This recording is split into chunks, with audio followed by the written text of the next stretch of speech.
Vous connaissez forcément ce gars. C'est David et c'est un artiste que vous avez beaucoup entendu, même sans en avoir conscience. Beaucoup de ses chansons sont devenues virales sur TikTok et du coup il a rencontré un succès assez fou au cours de ces dernières années. Et ce qui nous intéresse aujourd'hui malheureusement c'est pas ses chansons, mais l'affaire et la polémique qui l'entoure en ce moment. Mais pour comprendre tout ça, il faut remonter il y a environ 3 semaines, le 8 septembre. À ce moment-là, la police saisit une voiture dans laquelle il retrouve un cadavre dans le coffre.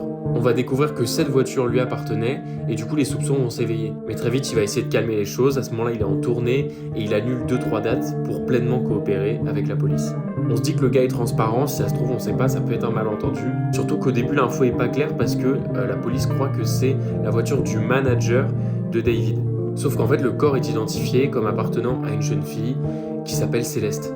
Tout ce qu'on sait d'elle, c'est qu'elle a été portée disparue il y a environ 1 an et qu'elle vient de Lake Elsinore, à environ 120 km de là où son corps a été retrouvé. Elle avait d'ailleurs 13 ans au moment de sa disparition. C'est précisément là que les gens sur internet vont se mettre à faire des enquêtes et très vite retracer des liens entre David et cette fameuse Céleste. Les conversations Discord vont être retrouvées et ça va vraiment permettre d'établir un lien entre les deux. Déjà parce qu'on voit littéralement un screen d'un fan qui demande à David de sortir cette fameuse chanson là où il parle d'une fille portée disparue qui s'appelle Céleste en fait. C'est littéralement le titre de la chanson et c'est ça qui va permettre à la mère de Céleste de dire effectivement elle avait un petit ami qui s'appelait David.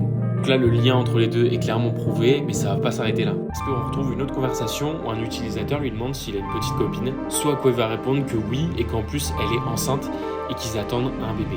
Et il va même taguer la personne en question qui a depuis delete son compte. Sauf qu'on peut voir qu'elle a déjà envoyé des messages dans la conversation, un message où elle montre littéralement une bague sur son doigt avec le tatouage David.